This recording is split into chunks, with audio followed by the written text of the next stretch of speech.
আন্দোলনে প্রথম কথা আমি যেটা বলতে চাই, আজকে যেভাবে আন্দোলনে পুলিশের কিছু সদস্য হয়তো আপনার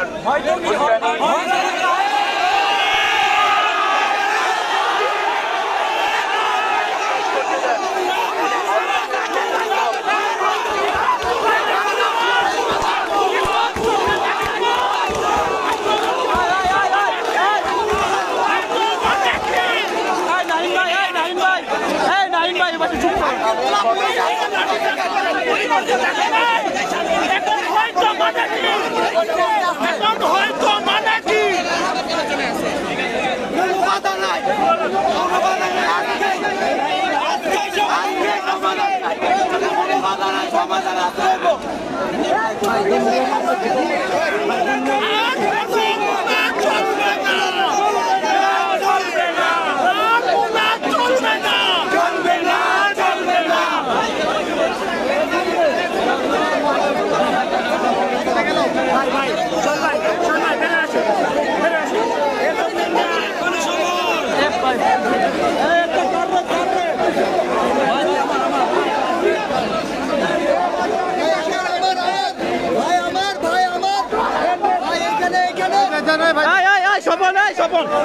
ভাই ভাই সামনা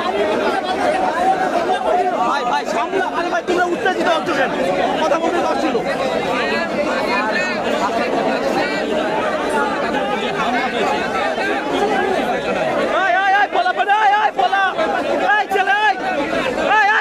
সামনে যাবে না, পিছাই যাবো পিছাও ভাই সামনে যাবে।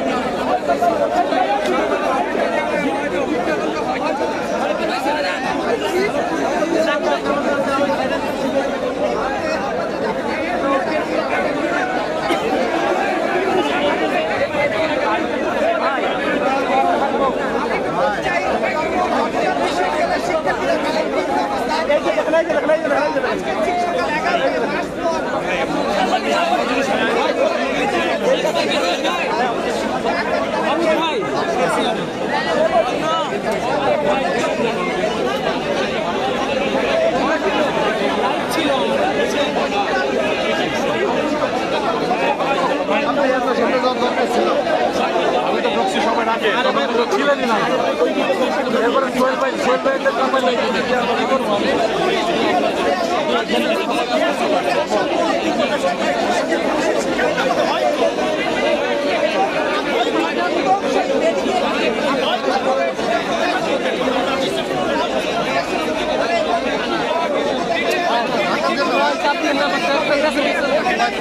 প্রচুর চাপ দিচ্ছে ভাই।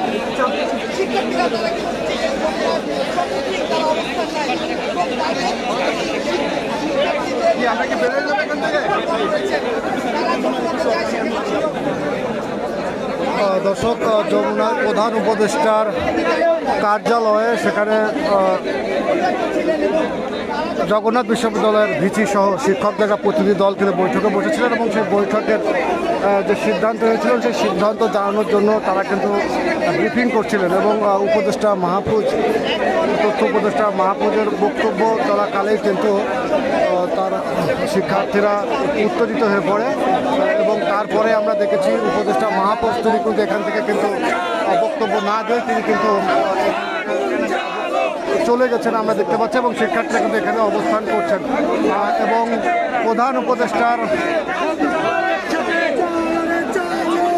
প্রতিনিধি দলের সঙ্গে এবং প্রধান উপদেষ্টার সঙ্গে তাদের কি কথা হয়েছে সেই বিষয়টি এখনো জানা সম্ভব হয়নি। এখানে কিন্তু ব্রিফিং চলছিল এবং সেই ব্রিফিং শেষ হওয়ার আগেই কিন্তু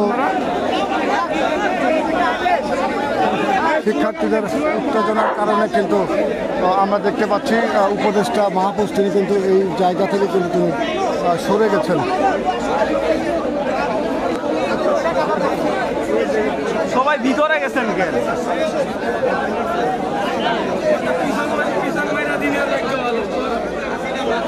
সারাদিনের ছেলেদের ক্ষোভ। আরে ভাই ভাই মাহফুজ তো সংশ্লিষ্ট দপ্তরের না, সে যাই হোক সে প্রথমে এসে দুঃখ প্রকাশ করছে।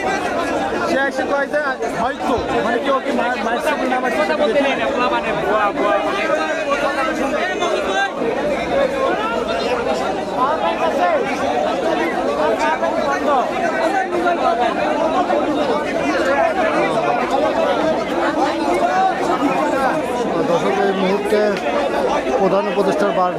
যমুনার সামনের যে দৃশ্য, সেই দৃশ্য আমরা আপনাদেরকে দেখানোর চেষ্টা করছি।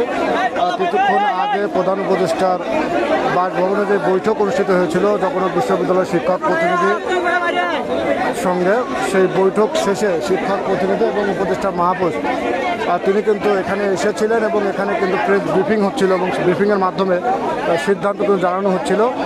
কিন্তু উপদেষ্টা মাহফুজের বক্তব্য চলাকালীন তখন কিন্তু শিক্ষার্থীরা উত্তেজিত হয় এবং তখন আমরা দেখেছি উপদেষ্টা মাহফুজ তিনি কিন্তু তার বক্তব্য শেষ না করে তিনি কিন্তু স্থান ত্যাগ করেছেন এবং শিক্ষার্থীরা তাদের যে 3 দফা দাবি, সেই দাবি আদায়ে তারা কিন্তু অনড় রয়েছেন এবং তারা বলছেন যতক্ষণ পর্যন্ত তাদের এই যৌক্তিক দাবি মেনে নেওয়া না হবে ততক্ষণ তারা এই অবস্থান কর্মসূচি চালিয়ে যাবেন। এর আগে সকালে তারা লং মার্চ টু যমুনা কর্মসূচি নিয়ে প্রধান উপদেষ্টার বাসভবন অভিমুখে তারা পদযাত্রা শুরু করেছিলেন এবং তাদের সেই কর্মসূচি কিন্তু চলছে এবং প্রধান উপদেষ্টার বাসভবনের প্রবেশ মুখে কিন্তু আইন শৃঙ্খলা রক্ষাকারী বাহিনীর সদস্যরা ব্যারিকেড দিয়ে রেখেছে। ব্যারিকেডের বাইরে আপনারা দেখতে পাচ্ছেন জগন্নাথ বিশ্ববিদ্যালয়ের শিক্ষার্থীরা অবস্থান করছেন এবং জগন্নাথ বিশ্ববিদ্যালয়ের ভিসি এবং শিক্ষক প্রতিনিধিদের সঙ্গে প্রধান উপদেষ্টার কার্যালয়ে কিন্তু বৈঠক চলছিল ঘণ্টাব্যাপী।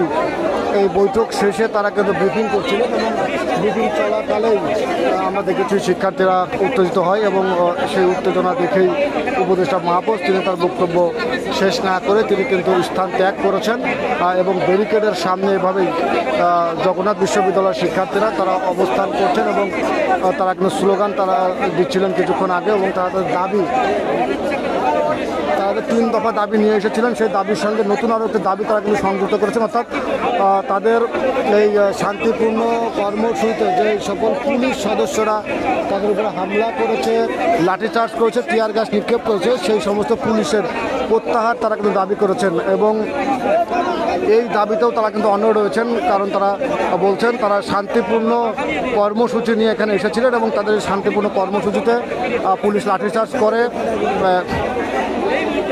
এবং সেখানে কিন্তু টিয়ার গ্যাস, সাউন্ড গ্রেড নিক্ষেপের অভিযোগ তারা করে এবং অভিযোগের প্রেক্ষিতেই তারা কিন্তু সকল পুলিশ দোষী যে সকল পুলিশ সদস্য যারা এই ঘটনা ঘটিয়েছে তাদের প্রত্যাহার তারা কিন্তু দাবি করেছেন এবং সেই দাবিতে তারা কিন্তু এখনও অবস্থান করছেন এবং তাদের যে 3টি দাবি সেই 3টি দাবির প্রতি তারা কিন্তু অনড় রয়েছেন এবং তারা বলছেন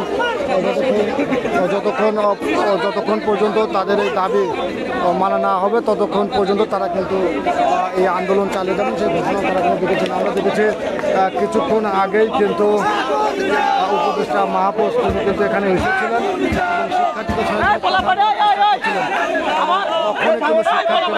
উপদেষ্টা মাহফুজের বক্তব্য চলাকালে শিক্ষার্থীরা উত্তেজিত হয়ে পড়ে এবং তিনি তখন বক্তব্য শেষ না করে এখান থেকে চলে গেছেন।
দর্শক, শিক্ষার্থীদের আন্দোলন কিন্তু চলছে।